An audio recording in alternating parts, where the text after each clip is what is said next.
जरा थोड़ा नजदीक आइए भाभी जी, ताकि ठीक से नाप ले सकूं। और कितना नजदीक आऊं? मेरे अंदर घुसकर नाप लेने की चाहत है क्या? अरे रे रे रे रे, आप क्या कह रही हैं भाभी जी? भला मेरी ऐसी औकात कहाँ? मुझे तो बस नाप लेना है, थोड़ा सा मेरी तरफ मुड़िए तो। सूट एकदम से मॉडर्न और जमने वाला ही सिलना विक्की मास्टर। पर उसके लिए तो नाप लेना होगा ना भाभी जी, क्योंकि नाप सही होगा तो ही फिट और अट्रैक्टिव सूट सिल पाऊंगा ना। पर पिछले हफ्ते तो तुमने नाप लिया ही था।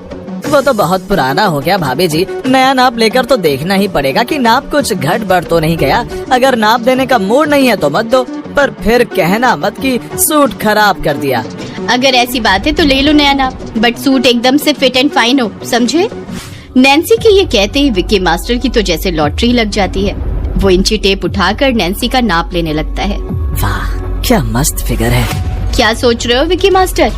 कुछ नहीं भाभी जी, बस आप पहले से थोड़ी दुबली हो गई हैं, इसीलिए खान पान पर थोड़ा ज्यादा ध्यान दीजिए। मेरी बॉडी हेल्थ की छोड़ो, बस तुम अपना नाप लो, समझे? हाँ हाँ, वही कर रहा हूँ, आप नाराज मत होइए please.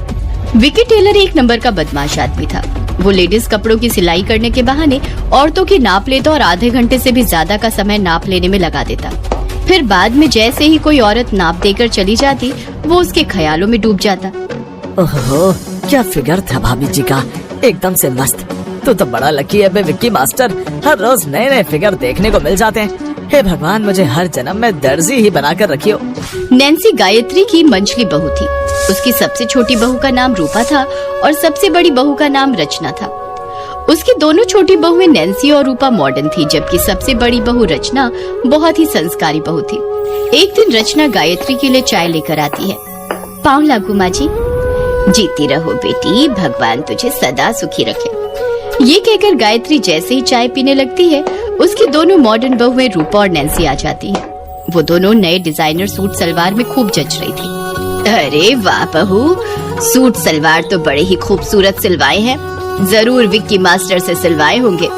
Ji mummy ji, Vicky master I mean Vicky दर्जी से ही सिलवाए हैं। इस शहर में विक्की मास्टर के अलावा है भी कौन दर्जी जो हमारी मनपसंद के सूट सिल सके।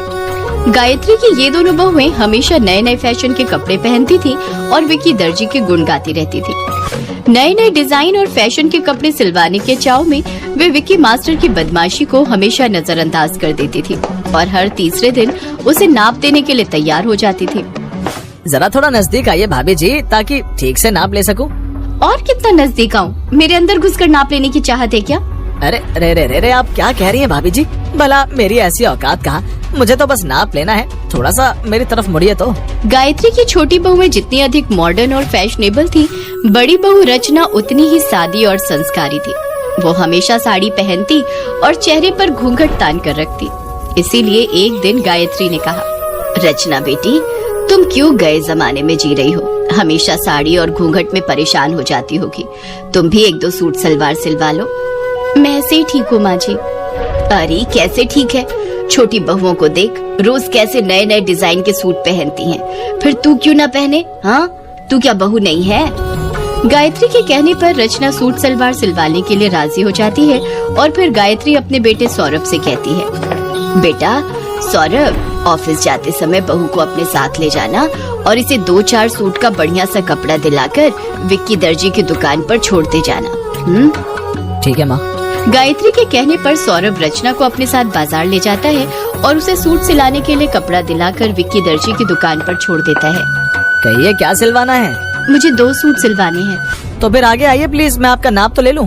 ये कहकर विक्की रचना का नाप लेने लगता है और नाप लेने के बहाने उसे कई जगह से छूता है। फिगर तो इसका भी बड़ा कमाल का है, इसकी पतली कमरिया तो गजब ढा रही है।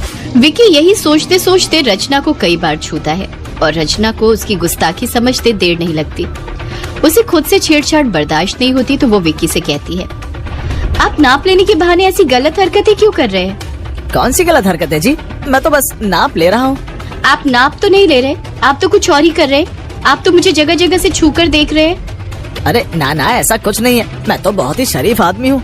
रचना से ये सब सहन नहीं होता और वो घर जाकर विक्की मास्टर की हरकतों के बारे में गायत्री को बताती है। माँ जी, जिस विक्की मास्टर को आप लोग बहुत बड़ा टेलर समझते हैं, दरअसल वो एक घटिया सड़क छाप लोफर है। वो नाप लेने के बहाने औरतों से छेड़छाड़ करता है। तुम ये क्या कह रही हो बहू? जो हुआ साफ साफ बताओ ना। गायत्री के ये कहने पर रचना उसे विक्की की गलत हरकतों के बारे में बताती है और तभी रूपा और नैन्सी भी वहाँ जाती है। क्यों री रूपा और नैन्सी, जो बड़ी बहू कह रही है उसमें कुछ सच्चाई भी है या नहीं? क्या उस टेलर ने नाप लेने के बहाने तुम्हारे साथ भी कभी छेड़छाड़ की है? ये सुनते ही रूपा और नैन्सी चौंक जाती हैं और अपनी बेवकूफी पर पछताते हुए कहती हैं, हाय राम, वो तो हमारे साथ भी ऐसा ही करता था मम्मी जी। हमारी तो अकल पर पत्थर ही पड़ गए थे जो हम उसकी हरकतों को नजरअंदाज करती रही। कमीना, आधे घंटे से ज्यादा समय तो नाप लेने में लगा देता था मम्मी जी। विक्की टेलर का ये राज सामने आते ही गायत्री उसे सबक सिखाने का फैसला करती है। बदमाश, मेरी बहुओं को छेड़ता है, अब तो मैं उसे छोड़ूंगी नहीं। गायत्री अपनी बहुओं को साथ लेकर उसी समय महिला थाने जाती है और महिला पुलिस अधिकारी को सब सच बता देती है। महिला पुलिस अधिकारी को जैसे ही ये रिपोर्ट मिलती है, वो स्वयं ग्राहक बनकर विक्की दर्जी की दुकान पर पहुंच जाती है। मास्टर जी, सूट बिल्कुल सही नाप का होना चाहिए ताकि पहनने में फिट आ जाए। ओहो, आप चिंता मत कीजिए, बस आगे आकर नाप दीजिए। ये कहकर विक्की मास्टर पुलिस अधिकारी का नाप लेने लगता है और फिर अपनी आदत से मजबूर उसके साथ भी वही करने लगता है जो और महिलाओं के साथ करता है था, मगर इस दफा उसका पासा उल्टा पड़ता है। जैसे ही वो महिला पुलिस अधिकारी के साथ छेड़छाड़ करता है, वो उसके गाल पर जोरदार तमाचा जड़ देती है। बदमाश, टेलरिंग की आड़ में महिलाओं से छेड़छाड़ करता है, तू जानता भी है मैं कौन हूँ? आप कोई भी हो, मुझे क्या? अच्छा, तुझे क्या? एक बार थाने चल, फिर तेरी हड्डी पसलियां तोड़कर बताती हूँ कि मैं कौन हूँ। ये कहकर महिला पुलिस अधिकारी द्वारा विक्की दर्जी को गिरफ्तार कर हवालात में डाल दिया जाता है और इस तरह उसकी अक्ल ठिकाने आ जाती है। वो अपनी गलत हरकतों पर पछतावा करता रह जाता है।